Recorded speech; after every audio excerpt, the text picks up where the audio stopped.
Hello everyone, Shinto Bean here discussing some more Warhammer combat cards, continuing this series talking about the best and worst cards in the game. In this one we'll be looking at the Aeldari faction, which has 78 bodyguards. Starting with the Warlords, hands down the best warlord of the faction, and possibly the best warlord in the game, Lelith Hesperax. Any of your cards that kill an enemy go back to your hand, and then you can redeploy them, reusing any traits that activate on deployment. It's an extremely powerful ability that has gotten her banned from PvP. And the rest of the warlords are all actually pretty good, I think. Some of them, arguably, they don't actually scale with level, like Zephyrblade, Rakarth, and the Avatar of Cain. All of those just increase your stats by a set amount, but I think like for the Zephyrblade there are lots of really strong ranged bodyguards, and also lots of ways to either deal damage when they deploy or buff your ranged attack, so you're just able to consistently deal lots of damage. Rakarth, I think, combos well with things with fear, and towards the end of the game his bodyguards just have so much health that they can outlast the enemy. The Avatar of Cain you do have to have at a pretty high level, same with Eldrod, I think, who both of those have fairly limited choices in terms of bodyguards, but they can do some extreme damage. And then Illic Night Spear is another fun ranged option. His special rule at the moment is in a good place where you can pretty consistently get it to activate, just zapping an enemy.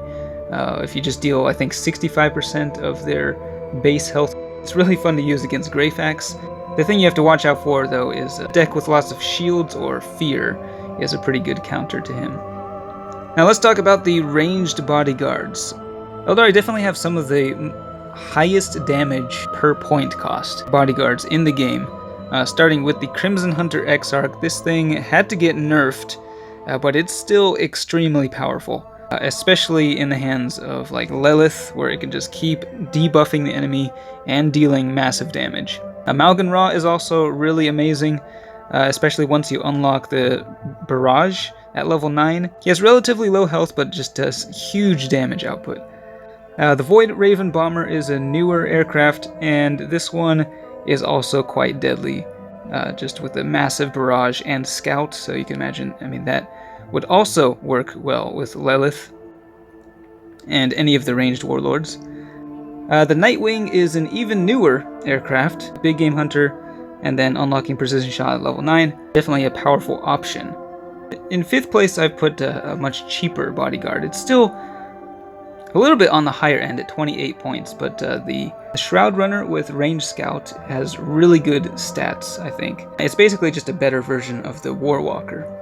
Moving on to melee bodyguards. In 1st place I have the Harlequin Solitaire. This one is crazy good. The low cost of 33 points, it just deals massive damage, has Furious Charge and Death Blow, so it's just guaranteed to do a lot of damage no matter what, and it's especially fun to use with the Avatar of Cain. And next up is Baharath, who has Outflank and Furious Charge. Being a legendary, he is quite strong at max level. He has a decent ranged attack in addition to melee.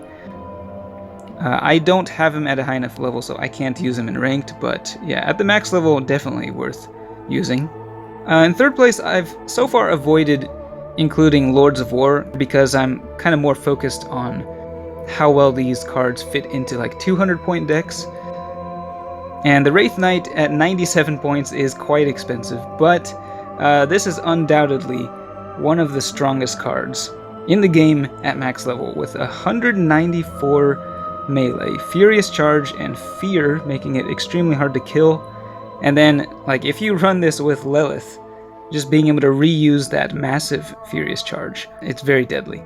And then on the opposite end of the spectrum, we're looking at some cheaper options here.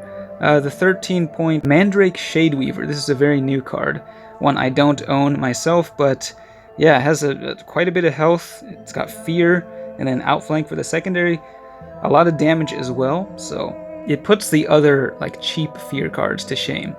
And then at 12 points we got the Howling Banshee Exarch with Death Blow, and this one also just has really good stats. Definitely worth using with the Avatar. Actually, it's maybe only worth using with the Avatar, since you do want that Death Blow to trigger. It doesn't really make much sense to run it with like Rakarth. I suppose I should give an honorable mention to Jane Czar. Not in the top 5 here, but yeah. That's another pretty powerful one. Looking at the Psychic Bodyguards, in first I have the Farseer on foot, which just deals extreme damage. It's very much a glass cannon. They did improve its health, so it's a little more durable at least than it was before. Next up we got Yvraine, who has Inspiring Presence, really essential if you're running a Psychic deck, a Psyker with Inspiring Presence. There's not too many of them. In third place I got the 10-point Spirit Seer with Medicaid. This is another kind of rare type of card where it's a Psyker that can heal. Another essential card for a Psychic deck. Then the Shadow Seer, this one is a surprisingly durable card for Aeldari, most of which do not have much health, but yeah, with the shields and 3 attack types, this one is quite useful. And then in 5th place I have the Wraith Seer. At the max level you can see the Psychic is actually the weakest of its attack types. It just deals a lot of damage no matter what, and Psionic Blast of course is a very powerful trait. It is quite expensive, so a little bit more difficult to include, but just an all-around powerful card. And then we got the Support Bodyguards. So in first we have the 5-point Elixicant with Medicaid. For the longest time Aeldari did not have any cheap Medicaid card, so this is definitely like a top one you want to include in almost every deck. Next up we got the 3-point Razorwing Flock. Being such a cheap card, it's very easy to fit into almost any deck and just very useful. Able to taunt and draw damage away from your more valuable cards, as well as serving as fuel for some of the Aeldari Warlords special rules. The Parasite Engine, which is a little bit expensive for a healer, but it does have a decent ranged and melee attack, so it has the potential to be used in a variety of decks. I think it works well with Lilith Hesperax as well, because it's able to deal enough damage to actually kill things, unlike the Elixicant.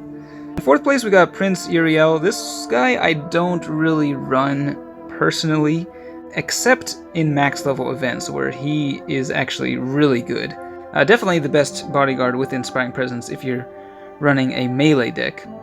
And then in 5th place I got a more expensive Taunt card. This is another newer one, the Harlequin Starweaver. If you need something that can absorb a little more damage than the Razorwing Flock, then I guess this is the next best option, at least in a ranged deck. And then we got the cards that are not so good. So like Cheap Fear, we've got the Dire Avenger.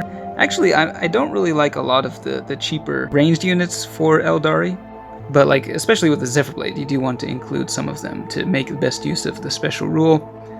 My vendetta against anti-infantry continues, especially on, you know, these cheaper cards where it's just not very impactful. The Drukhari Incubi with Fear, this one has been surpassed by like the Mandrakes that came out more recently. The Fire Dragon I have used, but isn't able to deal enough damage to actually do a whole lot. The Striking Scorpion Exarch, there's like 2 Striking Scorpions with target acquired. This is the more expensive one. The Razorwing Jet Fighter, decently strong, but they're just so much better options for that amount of points. And then finally the Pain Engine with Poison.